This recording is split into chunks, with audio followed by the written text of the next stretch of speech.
सत श्री अकाल जी, मैं तुहाडा दोस्त कुलदीप एक बार फिर तो तुहाडी खिदमत दे विच हाज़र हां। तुहाडा पसंदीदा शो लैके इस शो के जरिए असीं गल करदे हां देश तो प्रदेश तक के सफ़र की। यह सफ़र जदों पढ़ाई दे लई कीता जांदा, काफ़ी सारे कन्फ्यूजन, काफ़ी सारे डाउट्स जिहड़े लगातार बने हुए हैं, कुछ नवे बनते रहते हैं, कुछ खुद स्टूडेंट नहीं समझना चाह रहा, कुछ जिहड़े कंसलटेंट वालों जिहड़े क्रिएट किए जाते हैं उन्होंने कंसलटेंट वालों जो कि अपने काम दे विच एक्सपीरियंस नहीं रखते या किते ना किते कुछ पैसों के लालच करके स्टूडेंट नूं फसाउण की कोशिश करते हैं। सो साडी कोशिश रहिंदी है कि हर तरह के जिहड़े रूल्स ने हर एक कंट्री दे बारे बरीकी दे नाल दस्सिया जाए, किहड़ा स्टूडेंट किस तरह अपलाई कर सकता है, किस तरह वीज़ा लिया जा सकता है तो किवें उत्थे जाके पढ़ाई की जा सकती। सो एक्सपर्ट्स नूं विशेष तौर पर सद्दा दिता जाता है, तुहाडे रूबरू कराया जाता है। अज जिहड़े एक्सपर्ट ने वैसटर्न ओवरसीज तो प्रदीप आलियान जी ने स्वागत कर लिया। प्रदीप जी स्वागत है। सत श्री अकाल दोस्तों। कंट्री की गल करांगे, स्टूडेंट किस तरह अपलाई कर सकता है, किहड़ी कंट्री के की पैरामीटर्स ने, पर जे आपां देखिए जो एक स्टूडेंट विदेश जाने का सुपना देखता है सब तो पहले ही किहड़ी चीज़ की जरूरत पैंदी होंदी?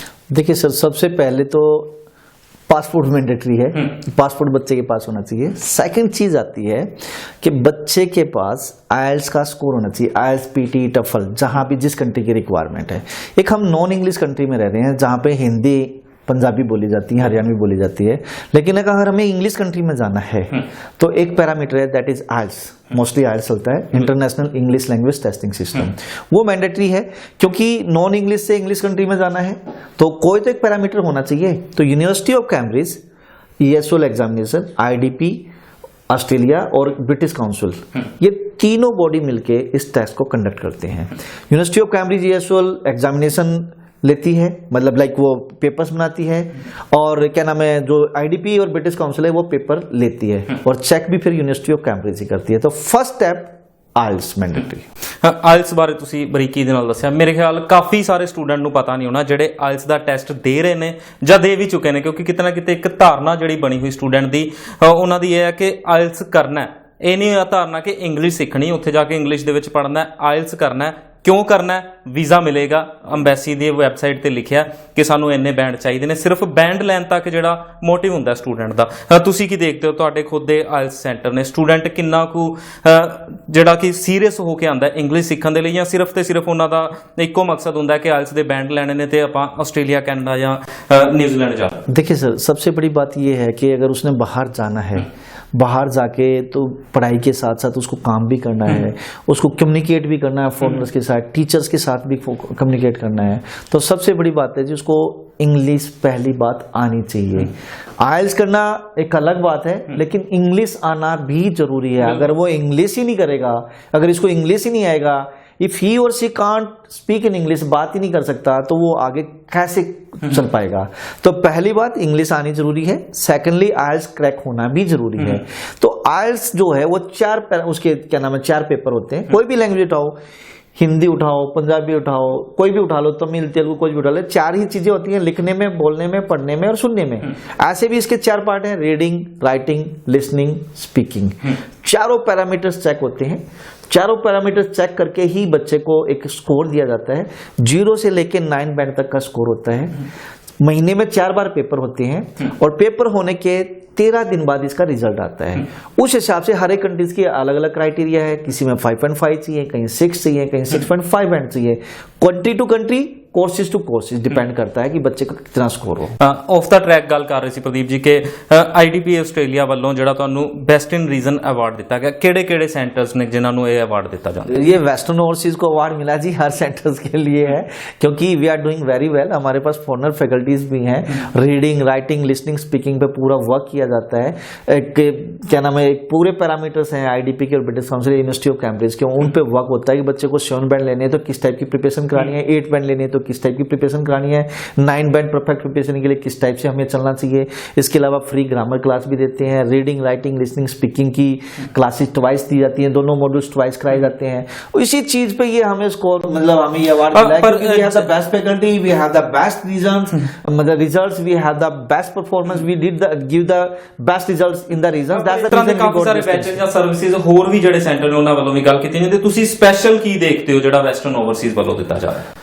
देखो मैं बोलता हूँ, आइए फ्री डेमो लीजिए, ठीक है, मेरा जो बिजनेस है वो माउथ पब्लिसिटी पे चलता है। मेरा जो आज की डेट में जो बच्चे कनाडा, ऑस्ट्रेलिया, न्यूजीलैंड बैठे हैं, जो मेरे आप यूट्यूब पे चेक कर सकते हो या गूगल पे चेक कर सकते हो, गूगल प्लस पे जाके देख सकते हो, तो मतलब लाखों बच्चों के टेस्टिमोनियल्स डले हुए हैं जिन्होंने एक डिजायर्ड स्कोर लिया, वो आज बाहर बैठे हैं। तो हमारा जो पैरामीटर्स है वो स्टूडेंट सेटिस्फेक्शन। मैं स्टूडेंट्स को गारंटी देता हूँ रिजल्ट्स की, बशर्ते कि वो मेरे हिसाब से चले, मेरी फैकल्टी के हिसाब से चले, जो हमारे पैरामीटर्स उसके हिसाब से चले। अगर मैं वेस्टर्नोसिस की बात करूं तो ट्वाइस मॉड्यूल्स कराए जाते हैं। एक रिपोर्ट कार्ड बना हुआ है, स्टूडेंट जब हमारे पास आता है तो हम स्टूडेंट्स को वो रिपोर्ट कार्ड साथ देते हैं, जिसमें डेली की डेली असेसमेंट होती है। रीडिंग में क्या स्कोर आया, राइटिंग में क्या स्कोर आया, लिसनिंग में क्या आया, स्पीकिंग में क्या आया, ग्रामर में क्या आया। डेली फैकल्टी उस रिपोर्ट कार्ड को चेक करते हैं, रिमार्क्स देते हैं कि भाई तेरे को यहाँ परफॉर्मेंस की जरूरत है, तुझे यहाँ परफॉर्मेंस की जरूरत है, तेरे को यहाँ परफॉर्मेंस की जरूरत है। इसके अलावा फिर हम पेरेंट्स के रिमार्क्स भी लेते हैं। भैया अगर एक बच्चे पर हार्डवर्क किया जाएगा तो बशर्ते कि डेडिकेशन के साथ, तो उसका रिजल्ट आएगा। रिजल्ट आता है, दैट इज द रीजन कि हम डिफरेंट हैं। बच्चे हमारे पास दूसरे बच्चों को भेजते हैं, फैकल्टीज डेडिकेटेड हैं। रीडिंग राइटिंग की हमारे पास वो टिप्स एंड स्ट्रेटजीज हैं जिससे बच्चे का एक डिजायर्ड स्कोर आ सकता है। आज की डेट में बच्चों को प्रॉब्लम आती है रीडिंग में, बच्चों को प्रॉब्लम आती है राइटिंग में। We have the special tips and strategy. बात करूं, फॉरेनर फैकल्टी है मेरे पास। एक बच्चा जब मेरे पास आता है वो कंटिन्यूसली इंग्लिश में बात करेगा एक फॉरेनर फैकल्टी के साथ, क्योंकि फॉरेनर फैकल्टी हिंदी बात में बात ही नहीं कर सकती। जब एक बच्चा हैबिचुअल हो जाएगा, यूज्ड टू हो जाएगा बोलने के लिए इंग्लिश में, तो डेफिनेटली उसकी लिसनिंग पावर भी, उसकी स्पीकिंग पावर भी इंप्रूव होगी।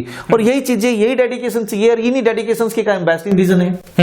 ਪਰ ਜਦੋਂ ਦੇਖਿਆ ਜਾਂਦਾ ਤਾਂ ਇੱਕ ਸਟੂਡੈਂਟ ਜਦੋਂ ਆਪਣੇ ਪਿੰਡ ਤੋਂ ਨਿਕਲਦਾ ਜਾਂ ਛੋਟੇ ਸ਼ਹਿਰ ਤੋਂ ਨਿਕਲਦਾ ਤਾਂ ਹਰੇਕ ਗਲੀ, ਹਰੇਕ ਮੋੜ ਦੇ ਉੱਤੇ ਅੱਜਕੱਲ ਆਇਲਸ ਸੈਂਟਰ ਖੁੱਲ ਗਏ ਨੇ। 1-2 ਕਮਰਿਆਂ ਦਾ ਜਿਹੜਾ ਹੁੰਦਾ, 2-4 ਬੰਦਿਆਂ ਦਾ ਸਟਾਫ ਰੱਖ ਕੇ 2-3 ਕਮਰਿਆਂ ਦੇ ਵਿੱਚ ਕਲਾਸਾਂ ਲਗਾਈਆਂ ਜਾ ਰਹੀਆਂ ਨੇ। ਸਟੂਡੈਂਟ ਵੀ ਕਿਤੇ ਨਾ ਕਿਤੇ ਬਹਿਕਾਵੇ ਦੇ ਵਿੱਚ ਆ ਜਾਂਦਾ, ਘੱਟ ਪੈਸਿਆਂ ਦੇ ਲਾਲਚ ਕਰਕੇ, ਜਾਂ ਗਰੰਟੀ ਵਰਡ ਇੱਕ ਯੂਜ਼ ਕੀਤਾ ਜਾਂਦਾ, ਗਰੰਟਿਡ 6 ਬੈਂਡ, ਗਰੰਟਿਡ 7 ਬੈਂਡ।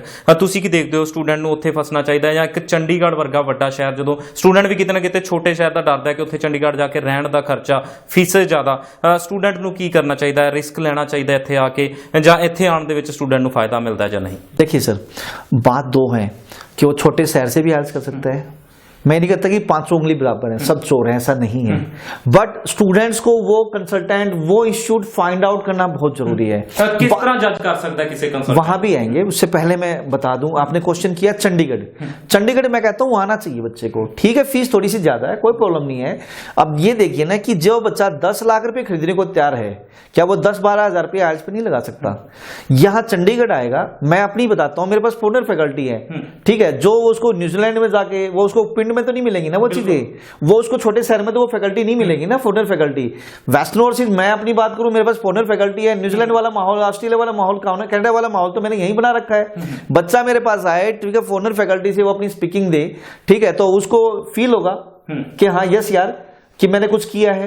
दूसरी बात, वो 10 लाख रुपए खर्चने को तैयार है बाहर जाने के लिए, वो आइल्स पे अगर खर्चेगा नहीं तो क्या फायदा? अगर वो 10-12 हजार रुपए आइल्स पे नहीं लगा सकता, 10 लाख कैसे लगा लेगा? बाहर लगाने को तैयार है, यहाँ कितना कितने बुनियाद भी मजबूत होती है, नहीं जिनको कह सकते हैं। डेफिनेटली 3 महीने यहाँ 2 महीने प्रैक्टिस कर रहा है एक फॉरेनर फैकल्टी के साथ, बाहर जाके जिस कंट्री में वो जा रहा है, चाहे कनाडा जा रहा है, चाहे ऑस्ट्रेलिया जा रहा है, चाहे न्यूजीलैंड जा रहा है, वो इंडियन फैकल्टी थोड़ी होगी वहां पे, वहां भी फॉरेनर फैकल्टी होगी।